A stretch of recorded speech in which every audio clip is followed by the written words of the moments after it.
سب سے شیر اور دلیر فوجی تھے، اور ان جانبازوں کو ہم نے میدان جنگ میں بھیج کر چھوڑ دیا بیچاروں کو شہید ہونے کے لیے اور قید ہونے کے لیے، رسوا ہونے کے لیے، اور ذلیل کرتے رہے 50 سال۔ دشمن ایک مرتبہ پھر 71 دہرانا چاہتا ہے، اور ریاست پاکستان وہی غلطیاں کر رہی ہے جو 71 میں کی تھی۔ مجھے بہت زیادہ خوف ہے، اللہ نہ کرے کوئی سانحہ نہ ہو جائے، اور دشمن اسی طرح جنگی تیاریاں کر رہا ہے جیسے 71 میں اس نے کی تھی، اور ریاست اسی طرح خوفزدہ، گھبرائی ہوئی اور پیرالائسس کا شکار ہے جیسے 71 میں تھی۔ لیکن اگر ہم نے اپنے اعمال کو درست نہیں کیا تو پہلے ہمیں بہت مار پڑے گی۔ Hello, Namaskar, and welcome to my YouTube channel Sorry News. Please like, share, and subscribe my YouTube channel. Thank you so much. ریاست ناکام ہوئی تھی، تمام ریاستی ادارے فیل ہوئے تھے، ہماری صفوں میں غدار تھے، نااہل تھے، مجرمانہ غفلت کے حامل افراد تھے، زانی اور شرابی لوگ تھے جن کی عقلیں معطل ہو چکی تھی عورت اور شراب کی بوتل میں۔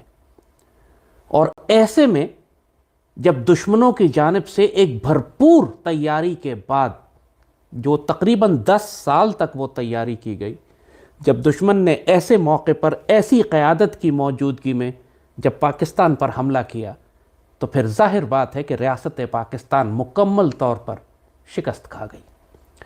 یہ اتنا تکلیف دہ پہلو ہے کہ جب بھی ہم اس کا ذکر کرتے ہیں، جلال سے انسان کے وجود کے رونگٹے کھڑے ہونے شروع ہو جاتے ہیں، وجود کانپنے لگتا ہے کہ کیسے ہو گیا یہ، ہاؤ ڈڈ دس ہیپن۔ ریاست تھی، ادارے تھے، صدر تھا، عدلیہ تھی، میڈیا تھا، علماء تھے، ISI تھی، فوج تھی، انٹیلیجنس تھی، اس کے باوجود اتنی شرمناک، جن کو میں غلطیاں نہیں کہوں گا، غداریاں۔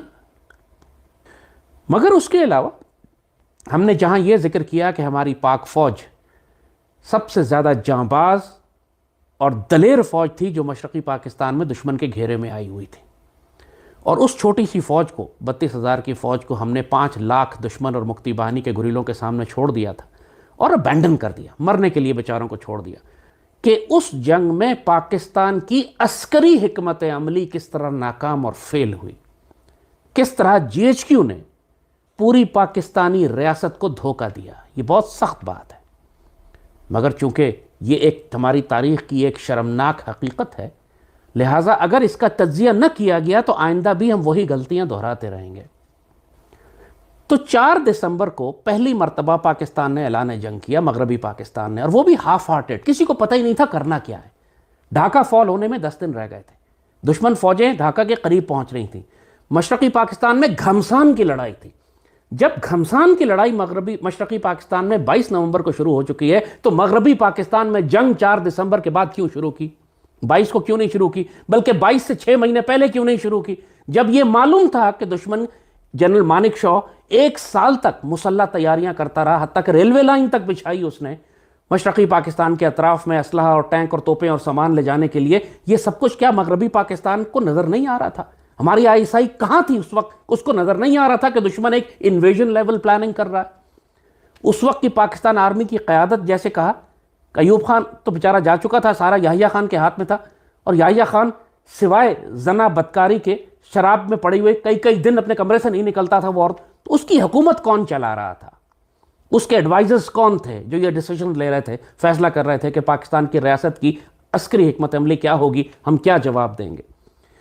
4 دسمبر کو جب ہماری سب مرین ہنگور کراچی سے نکلی ہے اور اس کو بھیجا گیا ممبئی کے پاس، جا کے دشمن کے جہازوں کو روکو اور ان کو مارو، تو رستے میں اس نے دیکھا دشمن کا پورا فلیٹ، 4 5 6 بحری جہاز بھارتی آ رہے تھے کراچی کی جانب، اور ہنگور نے جب یہ دیکھا کہ یہ آ رہے ہیں کراچی کی جانب، تو اس نے اپنا ریڈیو سائلنس توڑ کر، سب مرین پیغام نہیں دیتی، پیچھے نہیں بھیجتی، ایک دفعہ جاتی ہے تو غائب ہو جاتی ہے تاکہ کسی کو پتہ نہ چلے، لیکن ہنگور نے یہ رسک لیا، پانی پہ نکلی، اس نے ریڈیو سائلنس بریک کیا، میسج بھیجا کہ دشمن کے جہاز کراچی پر حملہ کرنے کے لیے آ رہے ہیں۔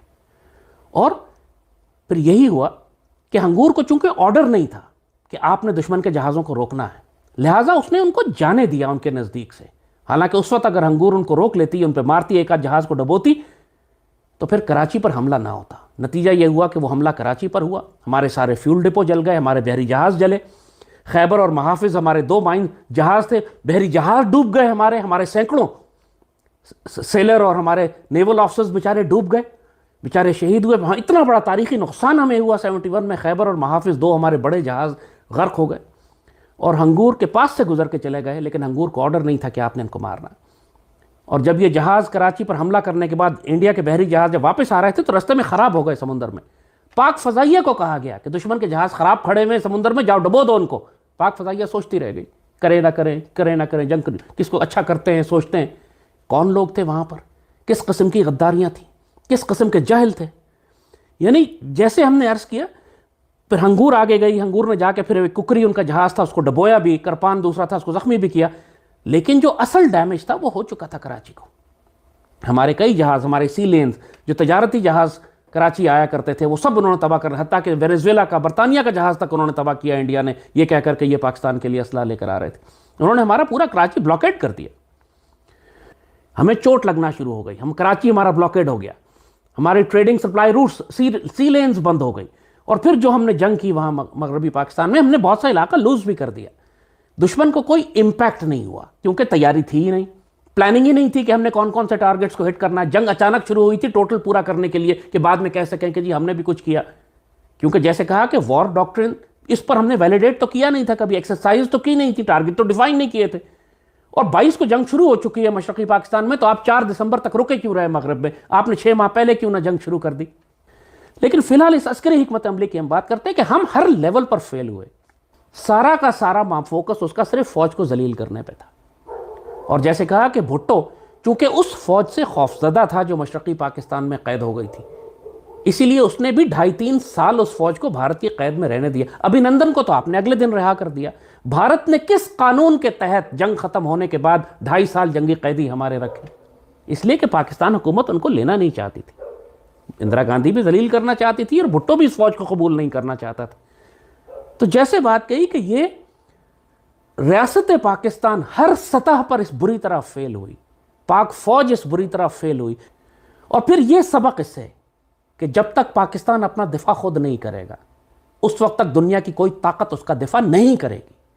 آپ چائنا کے آسرے پہ، امریکہ کے آسرے پہ نہیں بیٹھ سکتے پاکستان کا دفاع کرنے کے لیے، آپ کو خود اپنی ایک ایگریسو پرو ایکٹیو ڈیفنس پالیسی بنانی ہوگی، آگے بڑھ کر دشمن کو مارنا ہوگا۔ ہم نے ہر سطح پر ذلت اور رسوائی دکھائی 71 میں پاک فوج بھی فیل ہوئی، پاک فوج کے پالیسی میکرز فیل ہوئے۔ میں بار بار ایمفسائز کر رہا ہوں کہ مشرقی پاکستان والی فوج ہماری جو تھی سب سے شیر اور دلیر فوجی تھے، اور ان جانبازوں کو ہم نے میدان جنگ میں بھیج کر چھوڑ دیا بیچاروں کو شہید ہونے کے لیے اور قید ہونے کے لیے، رسوا ہونے کے لیے، اور ذلیل کرتے رہے 50 سال۔